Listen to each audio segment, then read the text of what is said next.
Relihiyon daw ho yung ating pag-uusapan.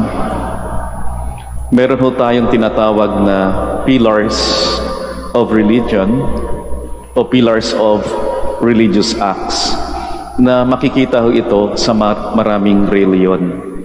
Pillars of religion or pillars of religious acts. At yung hangarin ho ng mga religious acts na ito, mapapalapit ho tayo sa Diyos. We become closer to God. At maipakita ho natin yung ating pagmamahal sa Diyos. At yung religious acts na ito ay tatlo. Una ho, yung pag-aayuno o fasting. Pangalawa ho, yung pagdarasal o prayer. At yung pangatlo ay pagbibigay ho ng limos o almsgiving. Pillars of religion. Pillars of religious acts. Kaya ho, kapag tayo ay nag-aayuno o fasting, ay masasabi ho natin na nagmamahal ho tayo sa Diyos. Napapalapit ho tayo sa Diyos. At kapag tayo ay nagdarasal palagi, ay masasabi din ho natin na tayo ay nagmamahal sa Diyos at napapalapit ho tayo sa Diyos. At kapag tayo din ho ay nagbibigay ng limos palagi, tayo ay nagmamahal sa Diyos o napapalapit ho natin sa Diyos. Tama ho ba? Kapag tayo nag-aayuno, tayo ay nagdarasal, tayo ay nagbibigay ng limos, tayo ay nagmamahal sa Diyos at napapalapit ho tayo sa Diyos. Tama naman ho yun, tama ho. Kaya lang, wag hong hanggang doon lang.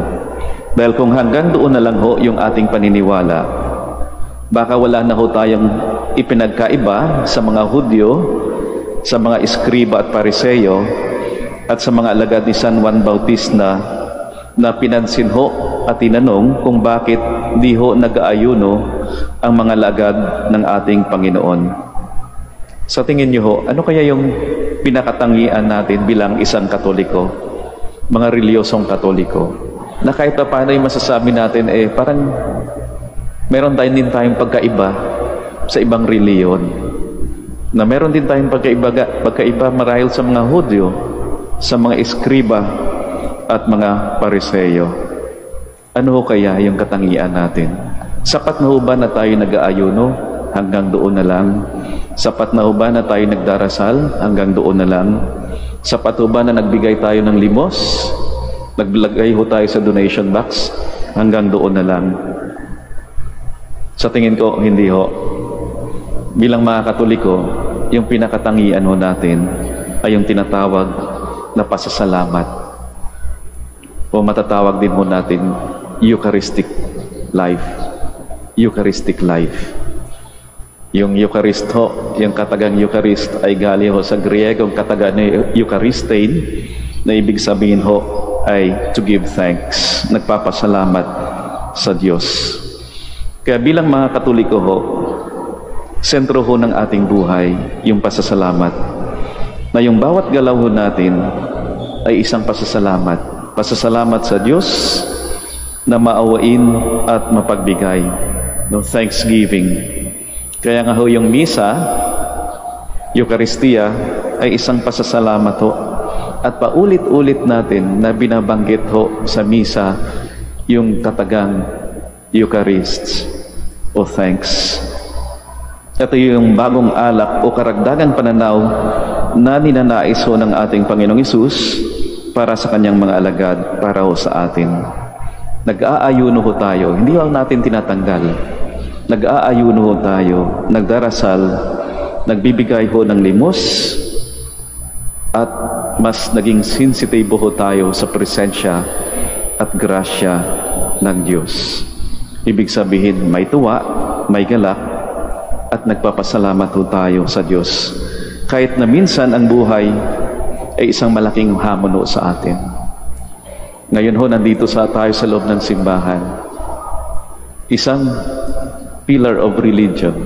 Nagdarasal ho tayo. Pero sana hindi ho hanggang doon na lang. Pag uwi ho natin, mas lalo ho tayo sana naging sensitibo sa grasya ng Diyos. Kahit siguro challenging yung buhay sa atin, yung buhay pamilya ho natin, o di kaya yung trabaho natin, na meron pa ring pag-asa, meron pa ring tuwa na nasa atin, dahil alam mo natin na nandyan ang presensya at grasya ng Diyos, na sumasa atin ho yung ating Panginoon. Hindi ho tito lang, ay Lord, thank you, nandito ako ngayon sa loob ng simbahan at dama ko yung presensya mo. Pero pagdating ng bahay, nako, very challenging. Pasaway yung mga kasama mo sa bahay at maiinis ka na naman at makikalimutan mo naman si Lord. Hindi ho ganon. Nagdarasal, nag-aayuno, na nagbibigay ng limos at mas lalo tayong naging sensitibo sa presensya at grasya ng Diyos at nagkakaroon tayo ng Eucharistic life. Indeed, it takes faith to see the grace or the presence of God in the midst of our trials and difficulties. It takes faith to thank God for His blessings and be joyful in life despite our challenging situations. At malaking bagay ho yan, yung galak na yan, at tuwa na yan, dahil naramdaman natin ang grasya ng Diyos. Joy is something transformative and formative. Minsan ho, itinanong ni Pope Francis, what is the opposite of a Christian or a Catholic? Ano daw yung kabaliktaran ng isang Kristiyano? Hindi ho, yung sagot ni Pope Francis, hindi ho yung hindi naniniwala sa Diyos. O yun, di kaya iba ang yung reliyon. Sabi ni Pope Francis, the opposite of a Christian or a Catholic is not an atheist, but a sad person. Kapag naging malungkot ho tayo at hindi na ho natin nakikita yung presensya at grasya ng Diyos, hindi tayo nagiging Kristiyano, hindi ho tayo nagiging Katoliko. A Catholic is a joyful and grateful person. At kapag nandyan ho yung tuwa na nasa sa atin, at saka lang ho tayo makagawa ng ating misyon, tsaka lang ho natin magagawa yung mga responsibilidad ho natin sa buhay. Kaya kahit nahihirapan ho tayo sa ating mga responsibilidad sa buhay, sana hindi ho mawala yung tuwa at palagi ho nating nakikita yung presensya at grasya ng Diyos. Alam niyo ho, ilang beses na ho, no, tuwing nagmimisa o ako at nagbibigay ho ng komunyon, minsan ho, may mga faithful na kapag tumatanggap po ng communion, no, pag sinabi kong body of Christ, ano ho yung sagot? Amen. Pero paminsan-minsan, may mga faithful ho na pag binigay ko na yung banal na communion, body of Christ, yung sagot ho nila hindi o amen. Yung sagot nila, thank you. Hindi ko na ho kinokorek. Parang mali yung sagot. Pero pag tinignan natin, ay parang tama rin ho naman na kapag tinanggap ho natin ang Panginoon, wala na ho tayong nababanggit, kundi pasasalamat. Salamat. Thank you, Lord. Tayo ho ay tinatawag sa pag-aayuno, pagdarasal, at pagbibigay ho ng limos. Pero higit sa lahat, tayo ho ay tinatawag na maging mas sensitibo ho sa grasya, sa pagpapala ng Diyos. At sa gayon, tayo ay matutong magpasalamat.